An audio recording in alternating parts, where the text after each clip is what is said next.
Be and stay happy. Happy ba kayo? Sana totoo ha. And do you stay happy? O ang dali-daling mawala yung kaligayahan sa isang ihip ng hangin, tanggal agad.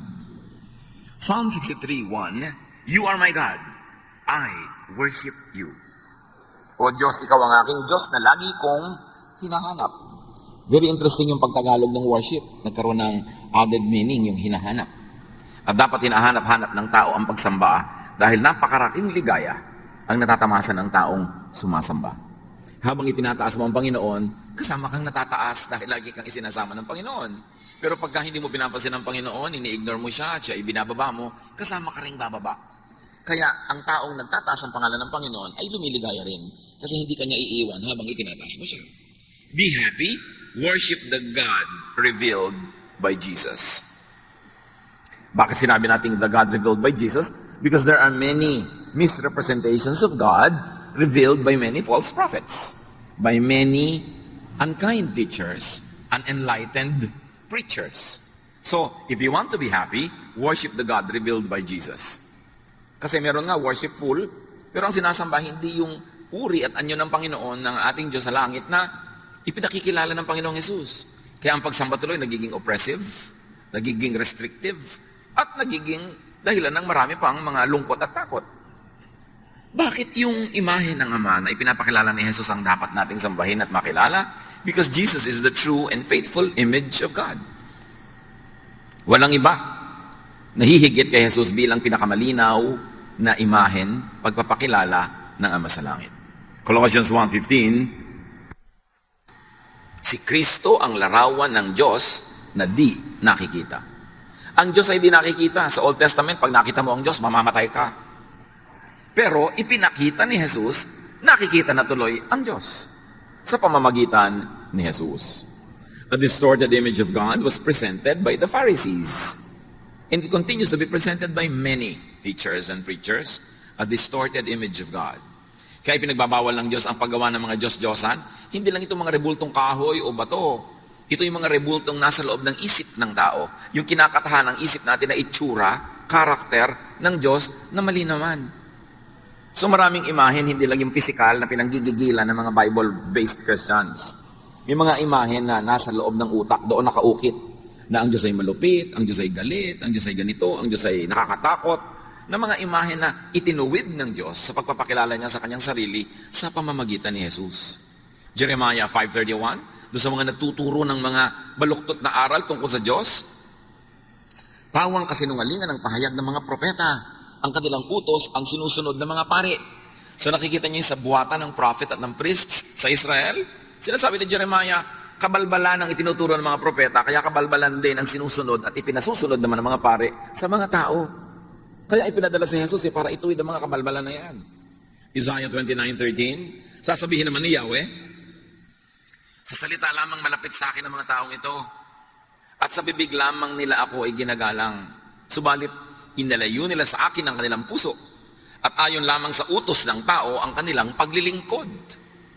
Si Yahweh ang nagsasabi, yung mga religious activities sa mga tao na yan, di ko yan gusto. Kasi, imbento lang nila ang pinagmumula ng mga kautosan na yan. Nakaka-oppress, nakakapagpalungkot, nakakabawas ng ligaya ng buhay, therefore, presenting or misrepresenting God. Mark 7:8, sabi ni Jesus, sa mga religious people of His time, binabaliwala ninyo ang utos ng Diyos at ang sinusunod ninyo yung mga tradisyon ng tao. Sa makatuwid, ang napakaraming katuruan sa lumang dipan, ginagawa ng mga Israelita, pinagpapakamatayan nilang sundin, sabi ni Jesus, tradisyon lang yan ng tao. At kasama doon ang lahat ng itinuwid niya. 10 walang gagawa pag Sabat, bawal ang kumain nito't gano'n, ng mga babae, bawal sa ministry, etc., etc. Sabi niya yan, gawa lang yan ng tao. Kaya itinuwid niya. Worshipping God as presented, as represented by Jesus, gives salvation, acceptance, not rejection, peace, not trouble, rest, which all amount to happiness. Pag sumamba ka sa Diyos na ipinakikilala ni Jesus, ang bunga sa buhay mo noon, happiness. Gaan, hindi bigat. Laya, hindi tanikala, hindi kulungan. But worshiping the distorted image of God misrepresented by many religious teachings, gives judgment, stress, and fatigue. Kaya marami mga tao habang nagiging mas religyoso, mas napapagod, mas sumasama ang ugali, mas lumulungkot, mas nagigilty. Pagka ang inuna mo ay mga kautusan, mga tradisyon, mga conservatism, hindi ka liligaya. Galatians 3:10-11, ang lahat ng nagtitiwala sa pagsunod sa kautusan ay nasa ilalim ng isang sumpa. So, sunod ka ng sunod sa kautusan dahil doon ka naghahanap ng ligaya, doon ka naghahanap ng kaligtasan. Sabi ganon, daig mo pa ang isinumpa, daig mo pa ang nakulam, daig mo pa ang nagkaroon ng parusang buhat-buhat mo. Sapagkat nasusulat, sumpain ang hindi sumusunod sa lahat ng nakasulat sa aklat ng kautusan. So pagka ikaw ay nagpailalim sa kautusan, dapat sundin mo lahat. Kasi pag meron kang hindi nasunod, sinusumpa ka. Pero may choice ka na hindi magpailalim sa kautusan, kundi magpailalim sa pag-ibig ng Ama na ipinakilala sa pamamagitan ni Jesus. So pumipili ka, law or grace? Grace or works? Righteousness that is achieved by your own deed or righteousness that is received free from God through Jesus. Pag pinili mo ang kautusan, para kay sinumpa. At pag nagpapailalim, nang iilalim ka ng mga tao sa kautusan, dinadala mo sila sa kautusan, isinusumpa mo sila. Kasi binibigyan mo sila ng mga bagay na di naman nila kayang sundin, magigilty lang sila. Makukondemn lang sila. Ngayon, pag pinaghalo mo si Jesus at ang kautusan, kabaitan ng Diyos at lupit ng law, yung sumpa at yung blessing, lito ka. Kaya may mga araw na masaya ka, may araw na hindi, may araw na tahimik ka, may araw na magulo ka. Lito ka kasi pinaghalo mo yung dalawang di dapat paghaluin. Verse 11. Malinaw na walang taong pinawawalang sala sa paningin ng Diyos sa pamamagitan ng kautusan. So pag sinikap mong sukatin ng iyong sarili, timbangin ng iyong sarili sa kautusan, lagi kang bagsak. Sayang ang religion. Walang dinalang kapayapaan, kaguluhan lang. Matthew 23:2 and 4, sabi mismo ni Jesus, ang mga tagapagturo ng kautusan at ang mga pariseo, ang kinikilalang tagapagpaliwanag ng kautusan ni Moses. Nagpapataw sila ng mabibigat na pasanin sa mga tao, ngunit ni daliri ay ayaw nilang igalaw upang tumulong sa pagpasan ng mga yon. Pag sumunod ka daw sa mga pariseo at yung mga modern versions nila today, kasi sinasabi nila, tagasunod sila, tagapagpaliwanag ng utos ni Moses, dinadaganan kanila ng ubot ng bigat na dalahin at hindi kanila tutulungan sa paghihirap mo. In fact, dadagdagan nila yun ng pag-uusig at pag-uhusga tuwing kulang ka. Lagi ka namang kulang. So, lagi kang pagod. So, be happy. Worship God as represented, as presented by Jesus. Anong Diyos ba yung ipinakilala ni Jesus? Ba't siya ipinadala? Para ituwid ang mali, itama ang liko, liwanagan ang madilim. Ipakilala ang Ama sa tamang paraan. Napakahalagang makilala ang Ama sa pamamagitan ng anak. Because He is the image of the invisible God. So stay happy. Keep worshiping. Pwede ka naman magdasal sa bahay eh. Pwede ka naman magbasa ng Biblia sa bahay. Pero bakit pa magpapagod ka? Tatawid ng ulan o alikabok, init o lamig? Because there is happiness in corporate worship. Pagka mga anak ng Diyos ay nagsasama-sama para magpuri, magpasalamat, bumababa ang luwalhati ng Diyos in a very special way. So defend and protect your worship from the thief. May magnanakaw eh. Ninanakaw yung worship. In fact, dumating ka na nga sa worship place, hindi ka pa rin maka-worship kasi nainis ka, nanakawan ka na naman. Kasi naghanap ka ng mali, nanakawan ka na naman. O nagpapaabala ka sa text and text sa'yo na wala namang katuturan habang nag-worship ka, nanakawan ka nun. Kaya textan mo ko yung magnanakaw, tumigil ka. Ninanakawan mo ka ng worship time ko eh. Di ba?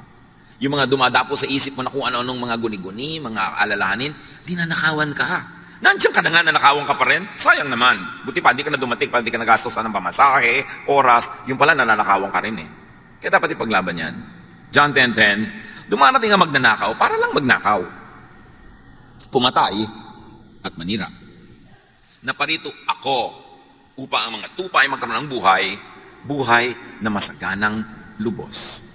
At yun ang gusto ng Panginoong Diyos, ang Ama sa langit, na ibibigay ni Jesus sa atin, kalinawan ng isip para tayo lumigaya sa buhay.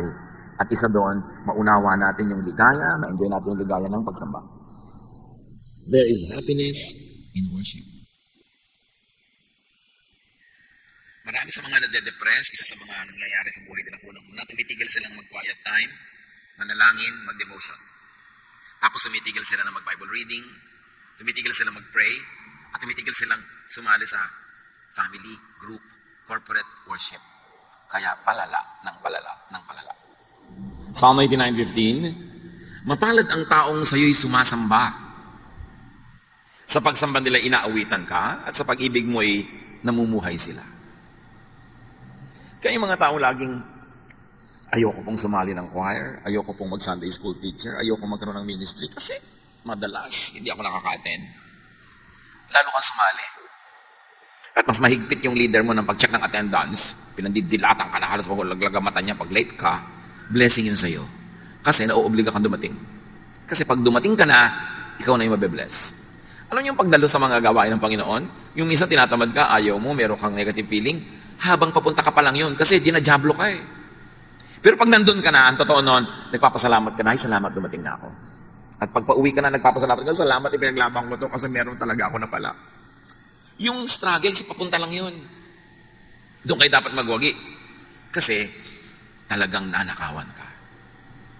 Psalm 63:1, in my heart, I long for you, as I would long for a stream in a scorching desert. At ang ginawa dito ang halintulad ay usa na nagtatatakbo ng ubod ng bilis sa napakainit na desyerto. Kaya as the deer panted for the water, so my soul longs after thee. Panted, ibig sabihin nun yung humihinga ng ubod ng bilis kasi uhaw na uhaw, pagod na pagod. As the deer pants for the water. Hindi yun isang piraso ng pantalon. Buntong hininga yun. So, napaka-importante kasi sabi niya, para akong usa, uhaw na uhaw ako pag malayo ako sa iyo. Ikaw ang tubig ko, ikaw ang aking living water. So, can you imagine kung gaano uhaw yung mga tao hindi sumasamba? Pero madalas hindi nila alam na yun ang dahilan ng pagkauhaw nila. So, worship lifts God up. And in the process, the worshiper is also lifted up. Sabi, bakit po ba natin itinataas ang pangalan ng Panginoon? Ganun po ba siya ka-proud? Gusto lagi tinataas, no? Pag itinataas mo siya, nahihila ka rin niya pataas. Ikaw ang nakikinabang. Pag pinupuri mo siya. Kasi pag pinupuri mo ang Panginoon, nabubuhay sa iyo yung mga pamana sa iyo ng Panginoon. Yung karakter mo na galing sa Kanya, yun ang nang umiiral, yun ang nangingibabaw, kaya aangat ka at diligaya. Pero pag ang pinupuri mo sa lifestyle, sa salita, sa buhay mo ay ang dyablo, yung mga karakter ng dyablo na nasa iyo rin, ang mabubuhay. Ang siyang mangingibabaw at mananaig, kaya magkakata-dyablo ang buhay mo. Kaya napakahalaga nung pinipili mo ang iniangat ang Panginoon. In our hearts, there is a God-sized vacuum that only God can fill. Alam niyo naman yung vacuum. Pero sa puso natin, may vacuum yan. May vacuum for kotse. Pag nagka-kotse, lumigaya ka. Sige. May vacuum for love life. Pag nagka-love life, lumigaya ka. May vacuum for pera. Nagka-pera ka, lumigaya ka. Pero ang pinakamalaking vacuum sa puso ng tao ay yung para sa Diyos. At liban na lang na nandun ng Diyos, kahit mapuno lahat yung ibang vacuum kanina, nagka-kotse ka, nagka-love life ka, nagka-bahay ka, nagka-pera ka, pag wala yung Panginoon sa vacuum niya, hindi ka maligaya. Pero pag ang Panginoon nandun na sa vacuum niya, kahit yung iba wala pa, maligaya ka na rin. Dala ka na. There's a God-sized vacuum that only God can fill. And a lot of that is filled in corporate worship. Kaya pinaglalaban natin yun eh. Pwede naman tayo mag-worship na lang kanya-kanya, sa kanya-kanya mga sulok-sulok, gilid-gilid. Why rent a big place like this and pay for electricity and water and everything? Because we need a place where we can all worship together. Because God is delighted in worship that is comprised of many people, His children. At sa worship na yun, hindi lang yung nagkakakanta ka, nagdadasal, nagkakakilala kayo, nagkakatulungan, nagmamahalan kayo. Yun pa ang dapat ma-achieve. Kaya merong corporate worship. Psalm 42 verse 2, my soul thirsts for God, for the living God. Kaya marami mga tao, depressed po ako, malungkot po ako. Ano, Diyos lang yan, ako lang. Kailangan lagay mo siya at yung lahat iba susunod na. Although marami pang ibang pwedeng gawin para yung mga depression na yan ay matanggal, pero inuuna mo yung relasyon mo sa Diyos. Kaya tayo tinuturuan. Ba't ba tayo tinuturuan laging be thankful? Maibig mo sabihin, ang gulo na ng buhay ko, be thankful? Yes. Kasi pag inisip mo yung dapat mo ipagpasalamat at nagpasalamat ka, ang nabubuhay sa iyo yung espiritu ng pagpapasalamat, hindi yung pagreklamo. At pag nabubuhay yung espiritu ng pagsasalamat, nagiging magnet yon para lahat ng magagandang bagay magdatingan sa buhay mo. Kaya ka tinuturuan to be thankful. Hindi ka para utuin. O hindi ka para mag-in denial na hindi naman ka masaya, pupuri ka. Hindi ka nga masaya, kaya magpuri ka at sasaya ka.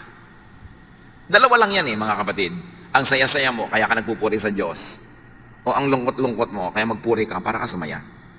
Pareho ang effect. So if you have enough reason to thank God, thank God. But if you have no reason, you think to thank God, all the more that you should thank God. Para bukas ang isip mo, na oo nga pala, maraming dapat ipagpasalamat. That's why you should count your blessings. Yung sumasamba, bakit ganun? Pagka hindi sumamba, parang kulang ang buhay. Kasi nakita na nila ang luwalhati ng Panginoon pag sumasamba sila. Psalm 63:2, I have seen your power and your glory in the place of worship. Or translated another way, also very correctly, grammatically, is when I worship. I see your power and your glory when I worship.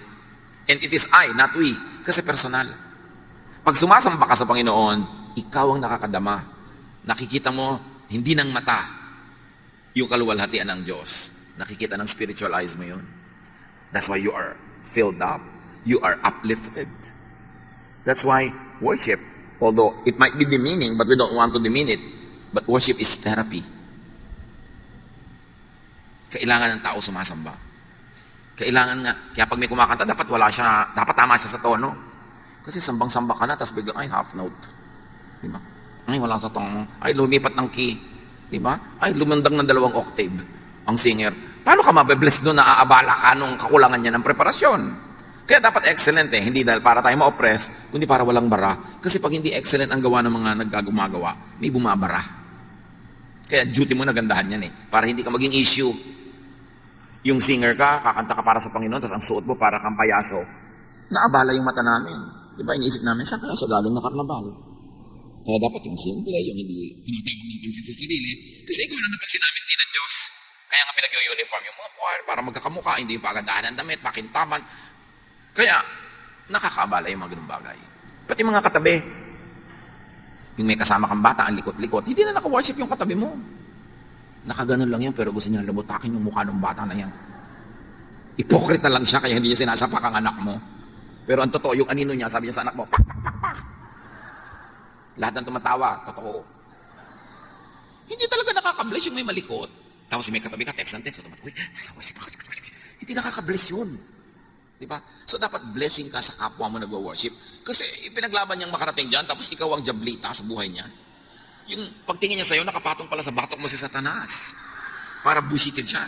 So, dapat blessing tayo sa isa't isa. Yung bang, talaga, may mga palakpak pa yan. Yung bang, pwede ka namang umusod-usod para yung dumadating, makaupo na agad, hindi yung 5 tao na yung natapakan niya bago siya makarating sa silya doon sa loob. Yung be a blessing. Diba? Kailan isip, paano kaya ako magiging hindi abala sa kapwa ko sumasamba? Nagko-concentrate siya, dadaan ako, mamaya na lang. Pwede ko pa namang hindi gawin yung gusto kong gawin ngayon para hindi ako makaabala sa kapwa. Because when we are at worship, God is in His holy temple. And that temple is not a building, the temple is our heart. At dapat hindi yun nagugulo.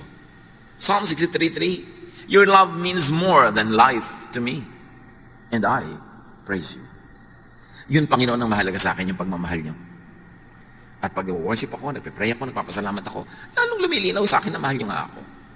At habang lumilinaw yun, nagiging positive ang pananaw ko sa buhay, lalo namang dumadating sa akin ng mga positive things. So value God's love as life, as more than life.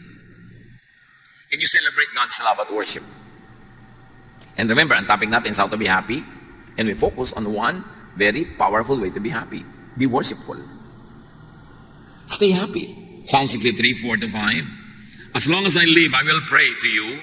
I will sing joyful praises and be filled with excitement like a guest at the banquet. Masaya. So dapat iniiwan sa labas ang lahat ng mga cares, mga worries. Pupunta ka ba lang sa worship, itapon mo na yung mga nagpapaalala sa'yo, gumugulo sa'yo, para nakalagay ka sa tamang lugar.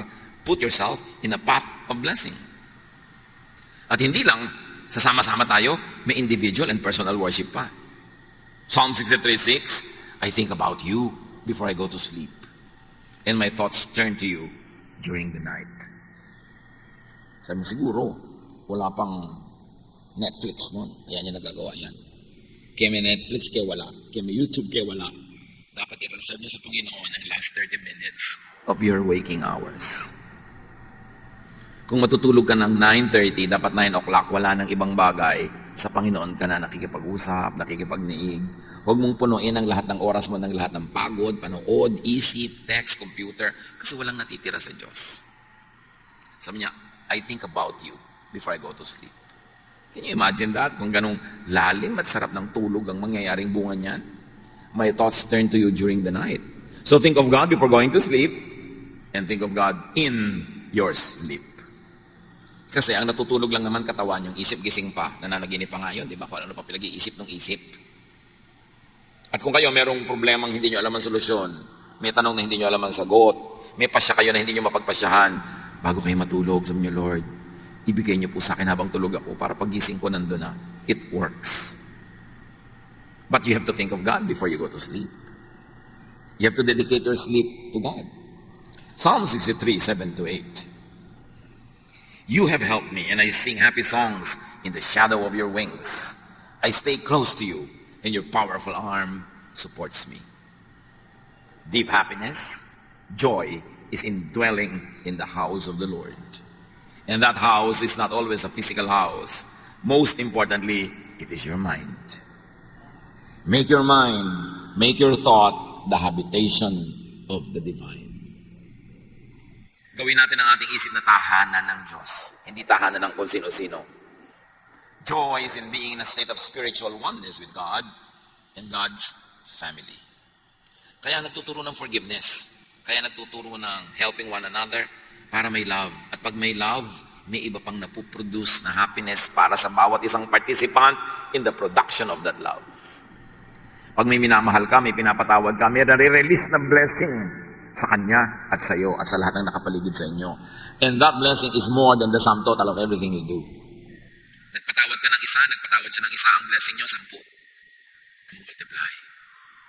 Tuwing nagpapatawad ka, merong bangko sa langit na biglang bumubukas at nakaka-withdraw ka ng happiness. Kaya ka tinuturo magpatawad. Hindi para ka ipaapi. Lugi naman po ako pag nagpatawad ako. O sige, huwag kang magpatawad. Tingnan natin kung hindi mas marami kang lugi. Yun lang may galit kang kinikim-kim, lugi ka na nun eh. Ang laking kalugihan yun. Dapat mabuksan ng maraming tao yung pinto ng pagpapala ng Diyos eh. At ang mga susi niyan, pagpapatawad, pagmamahal, pagtutulungan, pagpupuri, pasalamat. Yan ang nagbubukas ng susi ng pinto ng kaligayahan. Hindi yan itinuro ng walang dahilan. So, maganda kung naintindihan mo, tapos sinusunod mo, pero kung hindi mo maintindihan, at ang tagal mo na hindi maintindihan, sundin mo na lang. At habang sumusunod ka, baka doon mo palang maintindihan. Because while at worship, at hindi lang yun yung formal program ng worship, yung paggawa ng mga bagay na nakakalugod sa Diyos, worship yun. Artist ka, gumagawa ka ng magandang piece of art, worship yun.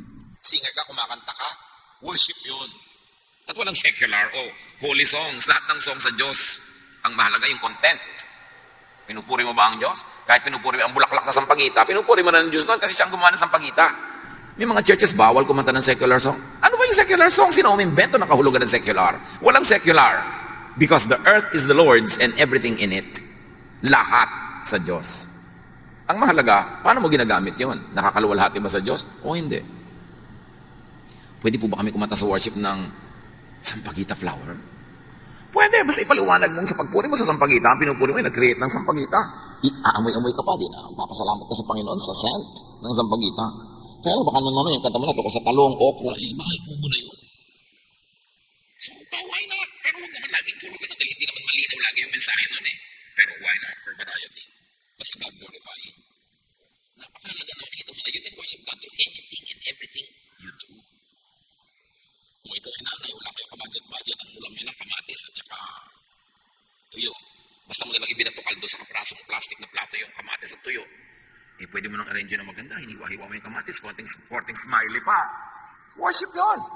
You're worshiping God by glorifying Him na kahit kamatis at tuyo yun. Ang ganda ng presentation because God is God of beauty. And then liligaya ka pag ganun. Psalm 23:6. Surely your goodness and love will follow me all the days of my life, and I will dwell in the house of the Lord forever. Again, it's not a physical house.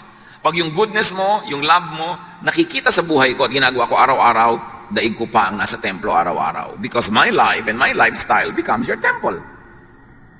Therefore, with anything and everything I do, I worship. I celebrate life. I live thankfully and gratefully. Psalm 84, 1-4, how lovely is your dwelling place, Lord Almighty. My soul yearns, even faints for the courts of the Lord. My heart and my flesh cry out for the living God. And up to a point, pwede natin yung i-apply sa places. Gusto ko pong mapunta sa bulwagan ng Panginoon. Nakaka-worship ako, may fellowship pa, masaya, nakakagaan. At yung bulwagan na pwede rin nasa puso mo lamang. Even the sparrow has found a home, and the swallow a nest for herself, where she may have her young, a place near your altar. Lord Almighty, my King and my God. So kahit ang mga ibon-ibon, natutuwa na pumunta sa mga templo, di ba? Yung mga places of worship, lalo matataas, tinitira ng mga ibon. So it's a kind of metaphor na kahit mga ibang mga nilalang ng Diyos, gusto lagi nilang nasa malapit sa templo. Again, the temple should go beyond the physical meaning, but go to the spiritual meaning. I like to be near you, to behold your beauty, to sing of you, about you, and to you.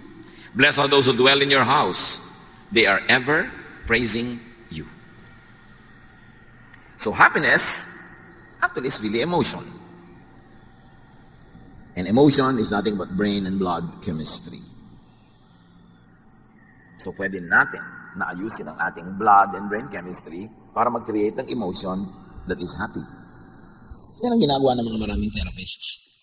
Yung pinapaamoy ka ng mabango, pinapakita ka ng magandang view, pinapanindig ka ng mga tunog-tunog ng ulan. Because when your brain is induced to be happy, the brain commands the blood to change its chemistry. And you become happy. Because happiness, like all emotions, is chemistry. Kaya may mga negative chemistry na nakaka-deceive. Yung mga yung higop ng higop at amoy ng rugby, hindi nagugutom. Kasi niloloko sila ng utak nila, nabusog sila. Kaya yung mga nagtitake ng mga ibang drugs, kahit 3 araw na gising-gising, kasi niloloko sila ng drug na hindi sila inaantok. May negative effect. Pero may positive effect ang ganyan mga bagay. So be and stay happy. Think thoughts that make you happy. When you think happy, your brain is happy, your brain commands your blood and your whole body to be happy. But when you think sadness, when you think horror, when you think fear, your brain commands every part of your body to produce fear, anxiety, worry. So it's all a thought. Masaya kumakain, ang ligaligaya, bigla niyong nakaalala yung asawa niyong malayo na biglang bakasyon, nangangalo niya. Di ba, bigla mag-iinit ang mga paligid ng tenga mo, maiiba ang tibok ng iyong puso, magagalit ka na, mawala ka ng gana, mahirap lumulon, dahil lang yan sa naisip mo. Actually, wala ka pa nakita. Kasi ang iniisip mo, nagiging ganun ka. Can you imagine kung paano tinotorture ng mga taong selosa ang sarili nila? Ng mga taong mainggitin, mga taong magagalitin, mga taong mapaghanap ng mali, tinotorture nyo ang inyong sarili.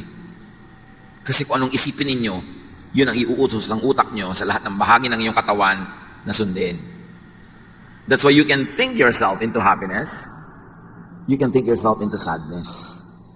That's why it's very, very important to be in command of your mind, of your brain. If you think happy thoughts, you'll be happy. Kaya sabi sa Philippians 4:8, what is praiseworthy, think of it.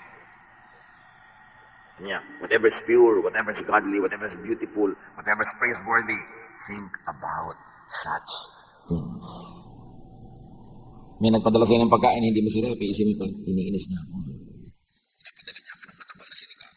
So, ano mangyayari sa'yo? Di negative ka, lulungkot ka, magagalit ka. Pero inisip mo, wow, kahit walang lasa, at least naalala ako. Gawin ko ng fertilizer. Oh, ang saya mo, nasa pag-iisip mo lang yan eh. You are what you think, you are how you think. So, can you imagine when you're angry or jealous or discontented, nilalason mo ang iyong katawan. Kasi lahat ng negative thoughts, nagre-release ng toxins in your blood. So, nilalason mo ang iyong sarili. Kaya tayo inuutosang, magpatawad ka na. Kalimutan mo na yan. Hindi ko pumalimutan. O sige, talaga namang may brain ka kasi, so hindi malimutan kasi may memory ka, pero magpatawad ka na rin. I cannot forget po. Sige, forget the forgetting. Just forgive. Think of God. Yan ang pampasaya.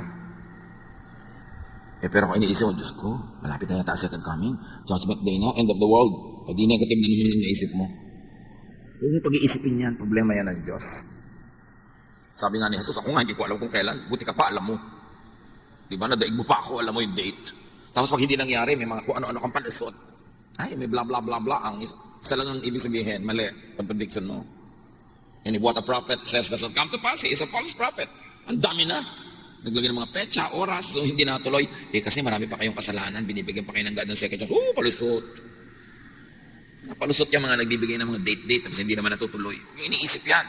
The idea of and about God should be happy, not sad. Restful, not burdensome. Assuring and peaceful, not fearsome. It should be loving and forgiving, not hateful, not vindictive, and definitely not judgmental. Huwag kayong kakampi sa isang political party, sa isang bansa, sa isang lahi, sa isang relihiyon, kahit malupit sila sa iba, in the name of God, bola yon. God will not want you to have any part in any violence, unkindness, in anything that robs people of happiness or dignity. Tapos done in the name of God, dapat matalino na tayo by now. Minamanipulate tayo ng mga ganyan. So, you want to be happy, think of the God presented and represented by Jesus. And then, do activities that make you happy. May mga iniisip, may mga ginagawa. Physical. Kasi happy feelings create happy activities. Di ba pag happy ka, yung feeling mo, gumagawa ka ng happy activity. Halimbawa, ang saya mo, magluluto ka ng special para sa pamilya mo. Pero kung wala kang happy feelings, walang happy activities, baligtarin mo. Wala kang happy feelings, gumawa ka ng happy activities na magke-create ng happy feelings. It works both sides of the equation. Happy feelings can create happy events, but happy activities can create the happy feeling. So kung wala ka ng happy feeling, gumawa ka ng happy activity. That's under your control. You can do that. And then, may iba, mare-reverse, sasaya ka at ang iba. You cannot always control what you could do, your physical situation, but you can direct your thought. Si Paul and Silas, sa paggawa ng mabuti, sa pamamalitan ng tungkol kay Jesus, nakulong. Di lang nakakulong, dinala pa sa malalim na dungeon, di lang yon, itinali pa ng mga kadena at bakal ang kanilang mga paa at kamay sa pader. Hindi ka makakamot, biruin mo yun, hirap nun. Pag may kumate, tinuka ka ng lamok, whatever, nauuhaw ka, gusto mo punta sa toilet, di mo magawa. Dapat magreklamo ka na sa Diyos, Lord, I serve you. Bakit ako nandito? But Paul and Silas sang hymns. Because you can choose. Whatever it is that you are going through, you can choose to complain or to be thankful, to be negative or to be positive. And because they were very, very positive, and they sang hymns, and they lifted God up, and all the other prisoners were blessed through their singing, and they forgot their own sorrows and their own complaints, God sent an earthquake that shook the very foundations of the place. Dahil sa pagpuri. Induce desired thoughts and emotions in your brain. Kumbinsihin mo yung isip mo, akayin mo yung isip mo na magpakasaya. At aakayin niya ang lahat ng bahagi ng iyong katawan na sumunod. Romans 12:2, be changed by the renewing of your mind. And if I may extend that, change your situation outside of you by changing the thoughts inside your mind. Because it is the thought that is the habitation of God. And it is through thought that the power of God can be made real in our lives. Yan ang dapat natin i-develop, yung mas transcendental, yung mas invisible aspect of the faith, which is really mental discipline. Create happiness in your heart and your mind. At pwede ka nun, either masaya ka, so kumakanta ka, or malungkot ka, kumanta ka para ka sumaya. Pero huwag naman ang kakantahin mo yung tuwing lulubog ang araw. May umabot pa sa inyo sa kanta na yan.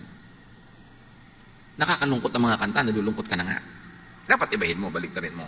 So let and make sensations of sound. Alam niyo lahat ng buhay may tunog. Yung tinetest ka dito ng takbo ng ugat sa iyong leeg, pag pinakinggan mo yung machine, bruwak, bruwak, gumaganyan-ganyan. Yung pala hindi mo nadidinig, pero through a machine, dinig. Because lahat ng life may sound. Kaya, punuin mo ng sound ang buhay mo, music. Para ka sumaya. Or sight. Tulad nun, pag nakikita lang yung temple, lumiligaya sila, or whatever the equivalent is in your life. Make sensations of smell and scent. Bakit sa Bible, ang dami-daming, you anoint my head with oil, my cup overflows. Surely goodness and love will follow me all the days of my life. The anointing of the oils in the Old Testament, in many ancient traditions, are healing ang effect. Soothing to the emotion, comforting to the body. At yung mga oils na yun, hindi yung mga katulad ng oil na malalagkit, yung mga malalagkit na galing sa petroleum products, 3 araw na nasa balat mo pa, hindi yun ang oil na pinag-uusapan, yung mga pure. Dahil talagang laging healing yan. Sabi niya, anoint the sick with oil and they get well. So may healing powers talaga. Yung amoy, yung flavor, at yung dating sa yung balat.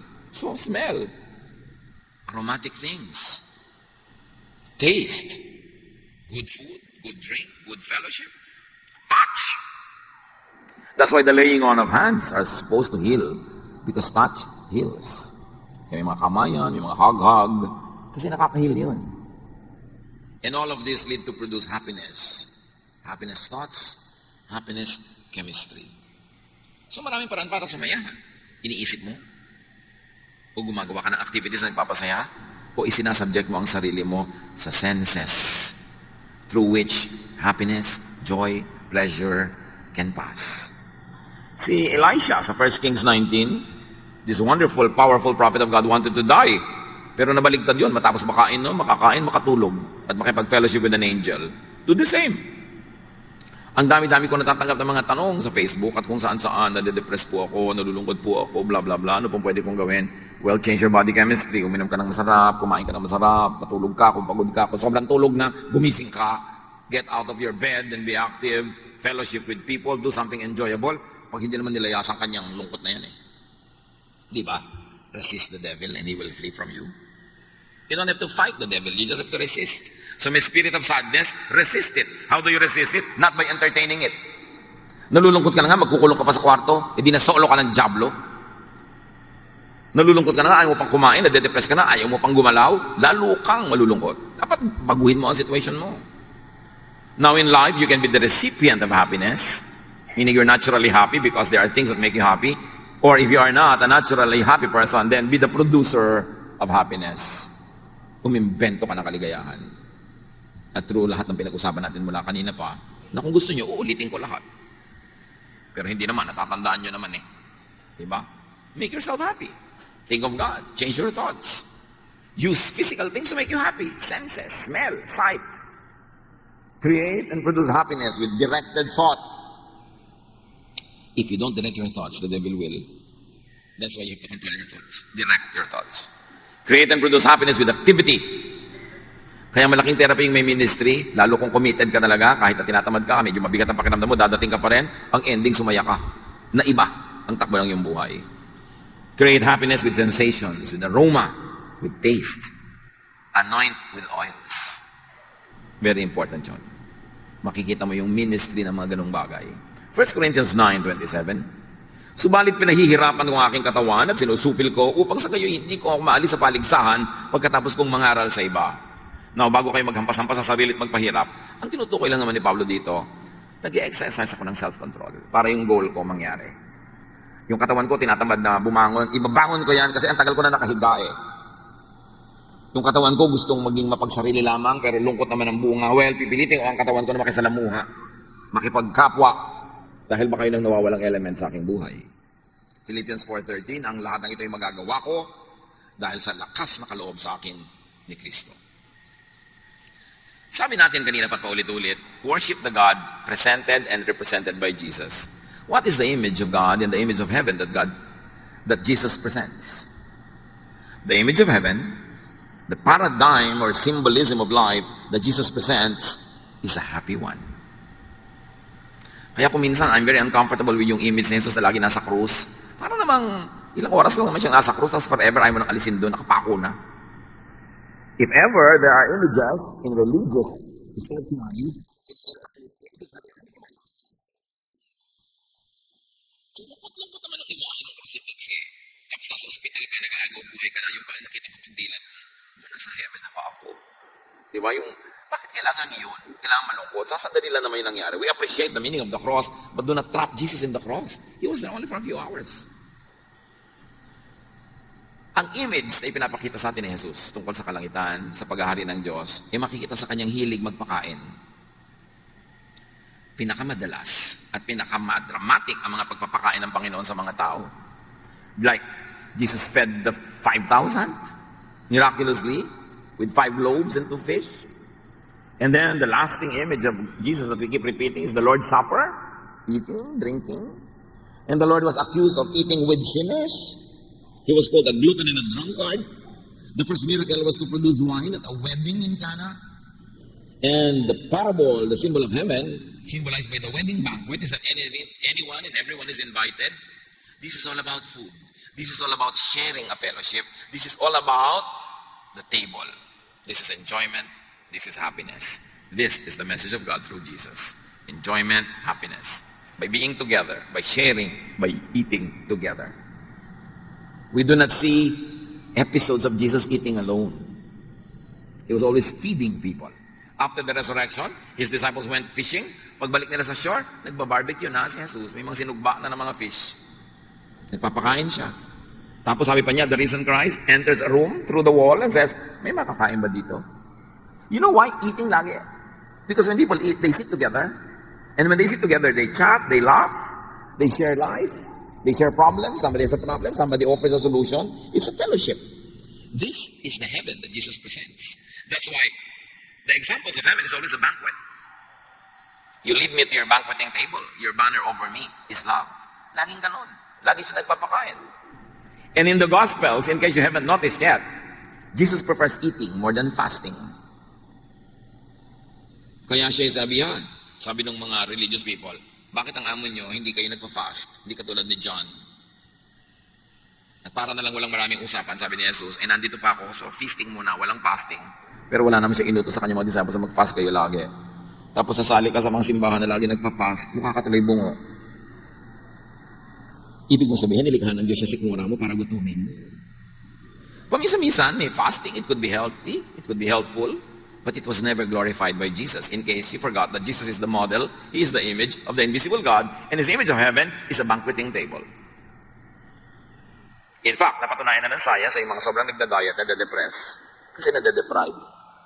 Yung kakain, binibilang yung calorie, may computer siya, binibilang-bilang yung mga kaliligayang kumain. Yung papakainin siya, diet ako. Iambas mo kaya sa itong plato, no? Inihanda ko ito para sa'yo, tapos para ka nakakita ng lason. Allergic ka sa pagkain, kaya ka depressed, kaya ka malungkot, kaya ka nangangayayak. Hindi yan ang gusto sa'yo ng Panginoon. Kaya yung symbol niya lagi is feasting, the Lord's Supper, sineselebrate pa natin. Hindi Lord's Supper as in P. So nakita natin na kaisa-isang beses na ipinakita si Jesus na nag-fast dahil lang kasi walang pagkain sa desert. Di ba? Pag-ahod niya doon sa baptism, dinala na siya ng Espiritu, wala naman siyang baon. Hindi naman niya sinabing, magfa-fast ako ng 40 days. Nagkataon na inaabot ng 40 days, wala naman siyang baon. Pero hindi naman niya sinadya. Tapos yung iba ginagaya si Jesus, nagpa-fast ng 40 days, pag na-hospital, Lord, why po? Sumusunod naman ako sa iyo. Sino may sabi sa iyo, gayahin mo ako, wala lang akong baon nun. Bakit gino-glorify ang ganyang mga bagay? So he eats with people most of the time. Why? To show that God is in fellowship with the people in an open table. Open, ha? Everybody's welcome. Babae, lalaki, makasalanan, hindi makasalanan, tax collector, sinner, Hebrew, Greek, whatever, welcome, open table. Ibig sabihin, kalimutan niya na yung mga division na yan para tayo sumaya. Mga exclusive niya na yan na pampalungkot. Fasting is individual and could be unhappy, while group dining is communal and usually happy. So yun ang model ni Jesus. Gaano natin siya kakilala? Kaya nga ang mahalaga yung the God presented by Jesus, not by the Pharisees. So be happy and stay happy. It's the primary duty of life. Let happiness come to you, or you create it if it takes long to come. And then make others happy. Kung may mission ka sa buhay na mahirap i-define, padaliin mo, make others happy. At pati ikaw, sasaya pag nagpapasaya ka. Allow others to be happy. Don't be a killjoy. Let others be happy. Because you keep happiness when you give it away. In deep spirituality, you keep what you give away. And you lose what you selflessly keep for yourself. Ama namin, salamat sa kaligayahan. At salamat dahil ibinibigay niyo sa amin ng mga susi sa kaligayahan. Paglinawin niyo po ang aming isip. Para kami nagigilty pag masaya. Kasi gusto niyo masaya kami. At sariwain nyo sa amin, pabalik-balikan ang aming isip ang mga paraan upang mapasaya ang sarili. Dahil pag masaya kami, masaya kayo, at masaya rin yung iba sa aming paligid. But when we are miserable, we make everyone else around us miserable as well. Teach us, Father, na huwag kaming maging matigas ang ulo. Today, when we hear your word, teach us not to harden our hearts as in the rebellion of Israel against you. Teach us. Magbulay-bulay tayo sa mandali and make it a mission to make someone happy. Father, continue to minister to your people as we remain silent before you.